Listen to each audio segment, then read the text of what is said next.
Hello guys and welcome to a new video. Today I am finally doing my November wrap up. Oh my god. I'd like to include all the books I have read even though I'm not going to talk about them. These four here I read for my Got a Thing for Autumn challenge and I talked about it in my Got a Thing for Autumn wrap up. So if you want to hear my thoughts about these, they are in that video. I won't talk about it in this one because I would just be repeating myself and that's boring for everyone. I'm gonna go into the other books I read. Altogether in November I read 13 books, which is quite a lot considering how busy I really was. So I think that my brain really wanted something else to think about in school. So the first book that I'm actually going to talk about today is Lord of Shadows by Robert Jordan. This is the sixth book in the Wheel of Time series, and as you can see, it is not tiny. I listened to this on the audiobook, and I haven't listened to the audiobook since June probably, because I always use a long time.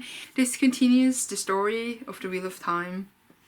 If you don't know what Wheel of Time is, it's basically Lord of the Rings, but just much longer and much more complex.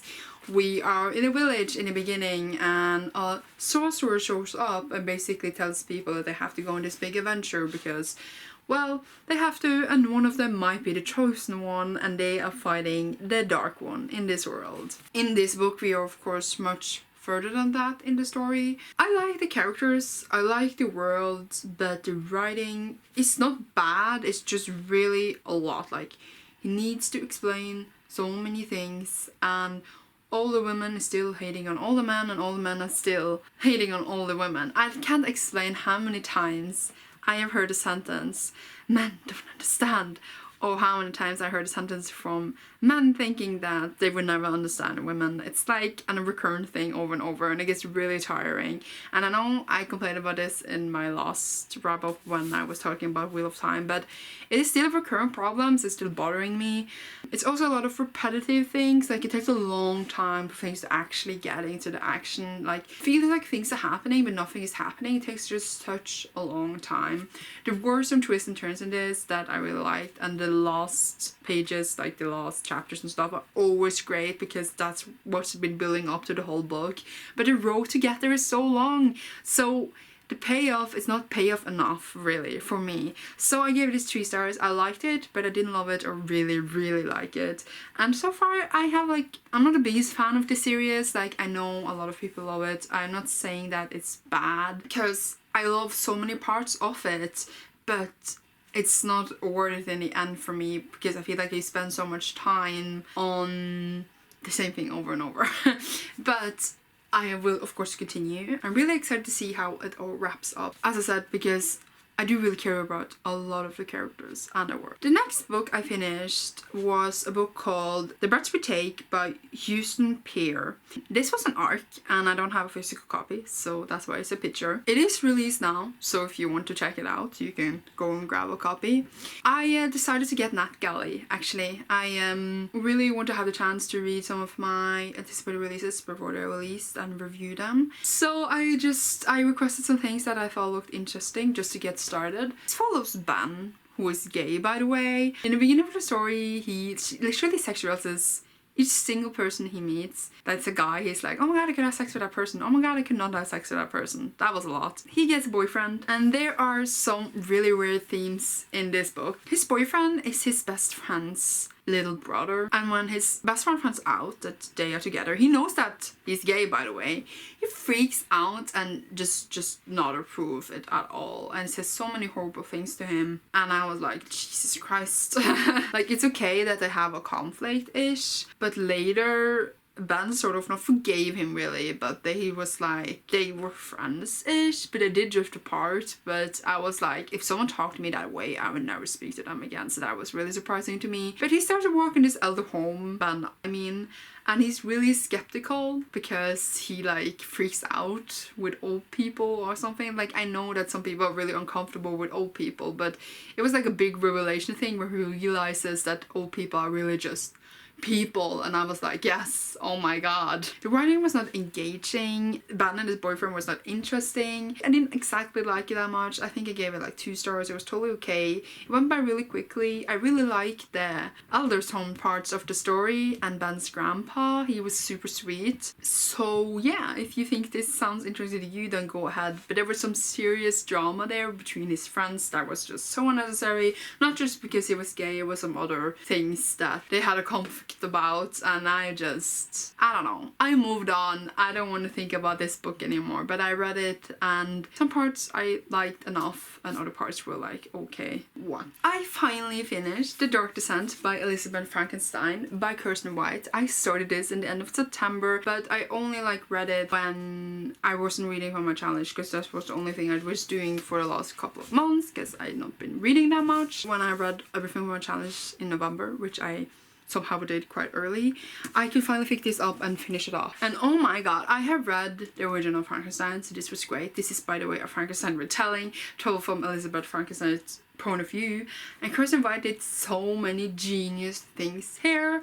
I enjoyed the heck out of this, especially the end was so fun. It's a bit slow paced in the beginning, but it really is worth it. The writing is so delicious. It feels like Frankenstein. That's how I felt about reading it. It has the same feeling, but it's much easier to read. I had so many great parts in it that I enjoyed a lot. Recommended so much if you are interested or anything, and I gave it 4 out of 5 stars. I then read My Hero Academia Volume 15. This story follows a bunch of kids going to this hero school, and this is the main character Midoriya on the cover. Young kids becoming heroes and they are fighting villains. That's basically what it's all about, and this just continues the story. Quite a little while since I read it, but I did enjoy it a lot as per usual. Recommend if you want a story with the greatest characters, but it's really long, so if you don't want to be committed for a super long series, then meh.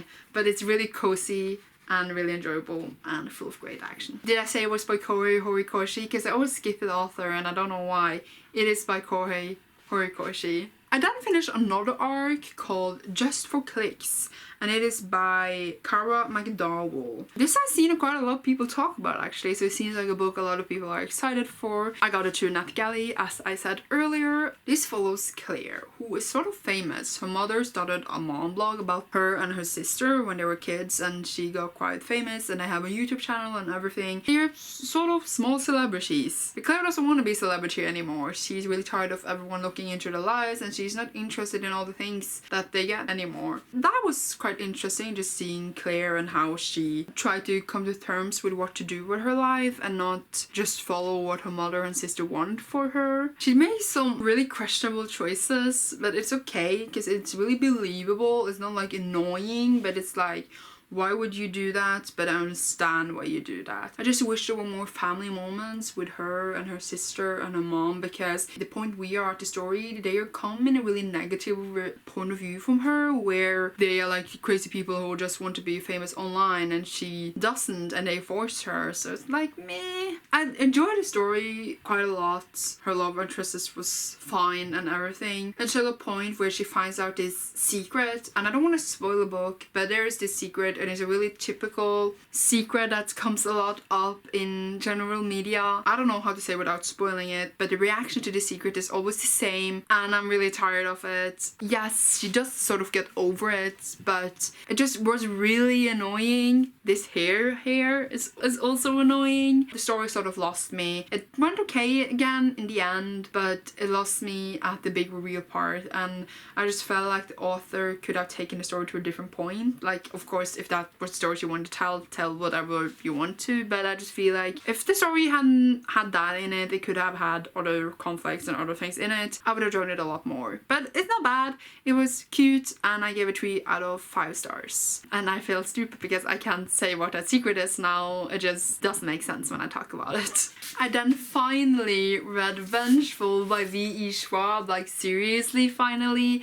I wanted to read this as soon as it got out, but that didn't happen, and In November it happened. This is the sequel to Vengeful, which basically follows villains. Follows Victor and Eli, who finds out how to get superpowers, which is in like true suicide or near-death experiences. Well, they hate each other now because a lot of things happened and Victor was in jail and he's after Eli. This is the first book, by the way. So it's a lot about killing and stabbing, and here there's much more killing and stabbing. We are introduced to new characters that are killy and stabby, and we also follow the ones from Vicious and see where they are now after the end of Vicious. It still follows different storylines just like in Vengeful, and I love that. It does it so well, like how it builds up to it, going back and forth, and how it all comes together in this big final. So I enjoyed this a lot, but I only gave 4 out of 5 stars just because, not like it was bad or didn't live up to my hype, but I just felt like the story could have had more, and the ending was too, I don't know how I feel about the ending. It was a bit like, what actually happened, and I'm still a bit confused, and I really just thought that there was gonna be a duology, but it seems like it might come another book. So I was like, I didn't know that, so now I'm just like, what happened? But again, not bad at all, and the characters were great. The story really caught me. When I think about it, I want to read it again because I loved so many parts of it. I then read Bungo Stray Dogs Volume 8 by Kafka Asagiri and Sanga Hakuba. Volume 8, I said that already. This follows this armed detective who has abilities, and they solve cases that are a bit weird and also a lot of the time include people with abilities as well. Now they're in this big battle war thing against another group of people, and it's so great. This manga had my favorite scene of all time from the anime, and I enjoyed so many parts of this one. It was so good. It is full of humor and action, and seriously, you need to pick it up if you haven't already. 100% recommend. One of my favorites. I read Amna by C. Patterson. This is the 3rd book in the Raven Ring series, which is not yet in English, but I hope will be released in English one day. It is a YA fantasy series. It's based on Northern mythology, but not really, but a bit, and it is so good. Like seriously, the 2nd book was one of my favorites reads of this year, and this one was really good.